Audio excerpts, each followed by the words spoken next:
நாளை என்னை நீக்கினால் ஒன்றையும் குடிமூழ்கி போவதில்லை.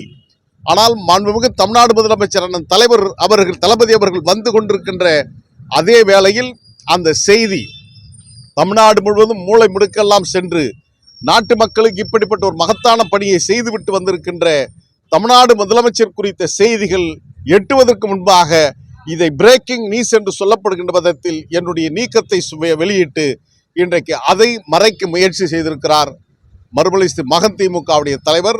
எனவே தலைவர் வைகோ செய்தது ஒரு அடாத செயல் மட்டுமல்ல, கூட்டணி தர்மத்திற்கு முரணான ஒன்று என்பதையும் நான் மீண்டும் பதிவு செய்ய விரும்புகிறேன். நாங்கள் அடுத்த கட்ட பணி என்ன என்பதை நீங்கள் ஆவலுடன் எதிர்பார்த்து கொண்டிருக்கின்றீர்கள். வருகின்ற செப்டம்பர் 15 இன்றைக்கு திங்கட்கிழமை 8ஆம் தேதி, அடுத்த 8 நாளில் செப்டம்பர் 15 தமிழ்த்தாயின் தலைவன் பேரறிஞர் அண்ணா அவருடைய 117வது பிறந்த நாள் விழா அதற்கு விடை காணுகின்ற இடமாக இருக்கும். அதற்கு விரிவாகவும் விளக்கமாகவும் ஆயிரக்கணக்கான தோழர்கள் திரள் இருக்கிறார்கள். வஞ்சிர காஞ்சியில் சபதம் இருக்கின்றோம். அண்ணாவுடைய லட்சியங்களை வென்றெடுக்கின்ற களத்தில் உறுதியாக தடம்பதிக்க காத்திருக்கிறார்கள். எனவே அதற்கு முன்னூட்டமாகத்தான், அதற்கு கட்டியம் கொடுக்கின்ற விதத்தில் தான் துறைமுகம் இதோ எழுந்து நிற்கிறது. பாராட்டு பத்திரத்தை வாசித்திருக்கிறது. நான் குற்றமற்றவன் என்பதை உலகத்துக்கு அறிவித்திருக்கிறது. எனவே இந்த வரவேற்பு நல்கிய என்னுடைய அன்பு தோழர்கள் அனைவருக்கும் என் இதயமார்ந்த நன்றியை காணிக்காக்குகின்றேன்.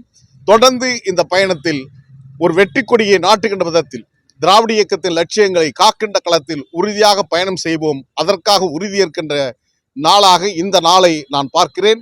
எனவே 2.25 தண்டனை என்று சொல்லுவார்கள், ஜென்ம தண்டனை. ஒரு ஆயுள் கால தண்டனை என்பது 14 ஆண்டுகள். அப்படி என்று சொன்னால் 2 ஆயுள் என்பது 28 ஆண்டுகள்.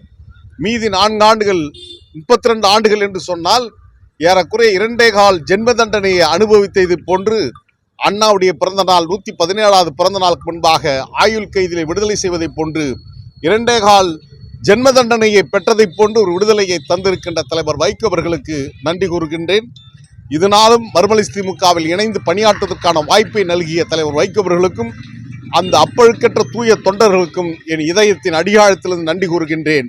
தலைவர் வைகோ அவர்களுக்கு ஒன்றை வேண்டுகோள் தான். உங்கள் மகனின் அரசியல் பிடிக்காமல் எதிர்காலத்தில் நிச்சயம் பல பேர் விலகி வருவார்கள்.